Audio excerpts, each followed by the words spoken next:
Charlie. I've been using an approach to therapy, working with people in the NHS who are in psychosis services, where we've been trying to set up and cultivate compassionate relationships with people's distressing experiences with voices. I'm Rufus.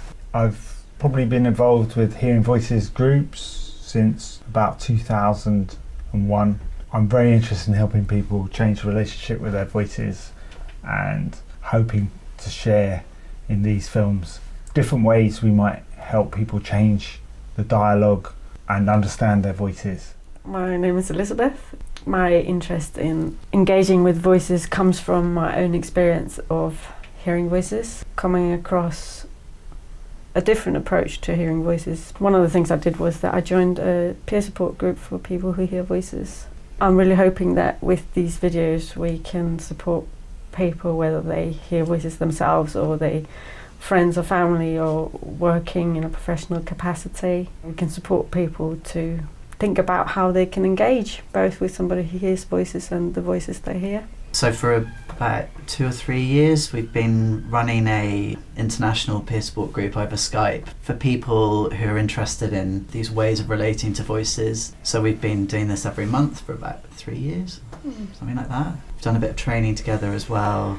I think one of the reasons why we really wanted to create this peer support is that we kept hearing people are really interested in these ideas and can really see there might be a role for cultivating these relationships with voices, but a lot of people were really scared to do that and try it out. So whether it's therapists saying, yeah, that sounds great, but don't actually go and do it, we really felt that there was a need for a partnership to create something, to create some support for people. I think one of the things that I've seen is that the way voices are understood generally in society does often put them in a particular role. They're often seen as bad or wrong or undesirable.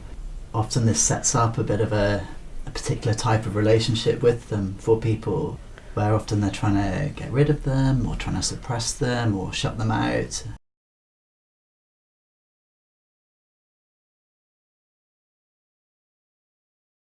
So I really hope from these videos that we might be able to start getting a sense of a different way of cultivating that relationship, because often if it's that negative conflict relationship, that itself can cause a lot of distress. We're not in these videos trying to promote one way of approaching voices, and if people find it helpful to ignore their voices, we totally respect that.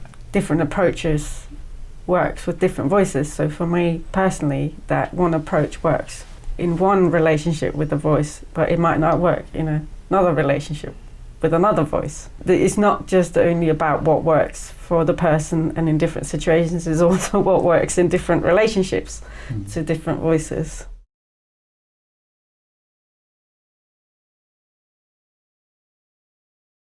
Another value we have, I guess, is that there are different ways of understanding voices. Some people might see them as spiritual, other people might see them as biological anomalies or problems, misfiring neurons. We might favour certain ways of understanding, but we don't want to say it's the right way.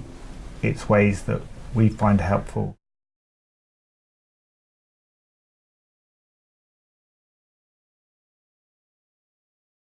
And I guess, regardless of what you believe or understand to be the source of these voices, I guess some of the relationship principles will still apply regardless of what you believe as the source or where it's come from.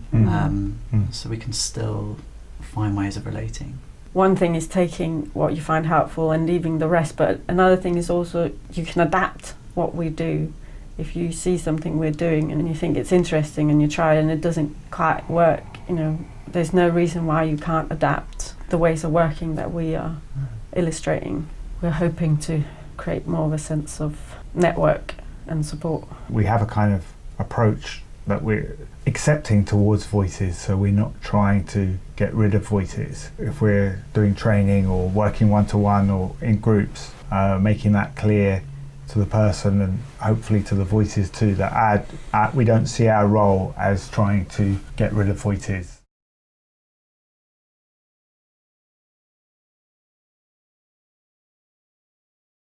Voices may go at some point in someone's life.